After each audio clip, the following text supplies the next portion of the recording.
Good evening and welcome to It's About Time, where we are the 21st century watchmen and we are going through the Bible chronologically. And this evening we are continuing in the book of Proverbs, Proverbs 22 through 24.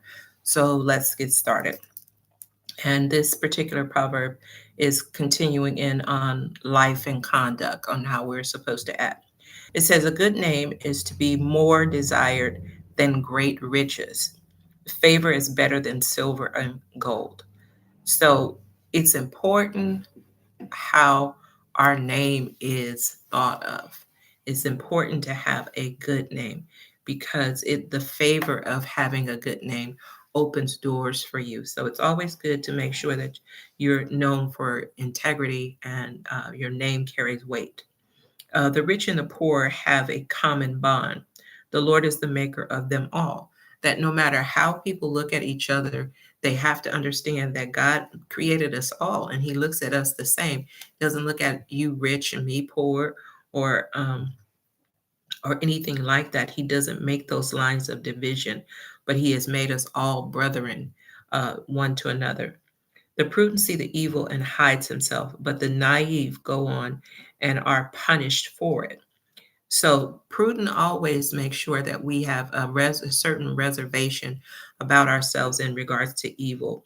But the naive ones, they go on and they act like, people just befall into things because they just don't know. But they have punishment for that. The reward of humility and the fear of the Lord. Once again, we hear that the fear of the Lord is continuously mentioned throughout this book because it is the beginning of all wisdom, the fear of the Lord. Our riches, honor, and life. So the reward of being humble and having the fear of the Lord are the riches, honor, and life.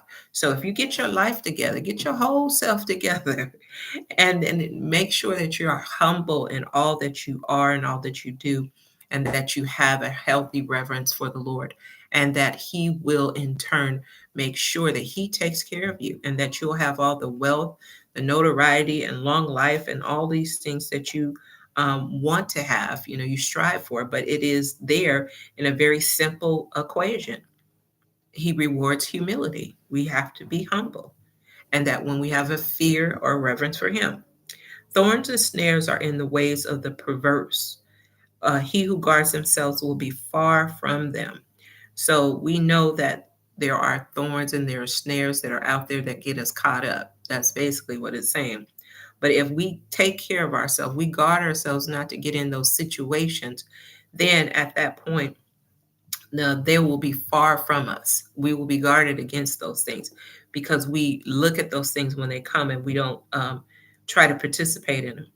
Here's the one that is a famous one. Train up a child in the way he should go. Even when he is old, he will not depart from it. Now, all of us are living witnesses of this, is that, you know, most of us have church backgrounds, that we've all gone to church. But the minute that we got some freedom, I remember my thing, I can't wait till I get 18. I'm not going to church every day anymore. I'm not going to do this. And I wanted that freedom. And I had that freedom for a little bit. I acted real crazy. Bless the Lord for saving grace. Thank you, Jesus, for covering me and all of that. But it is so true that even in their old age, when I came back to Christ, when I came back in the house, I have not left. I have stayed on the path. Has the path always been completely smooth? Absolutely not. Have I failed along the way? Absolutely. But it was that I knew that I had the grace of my Father as long as I could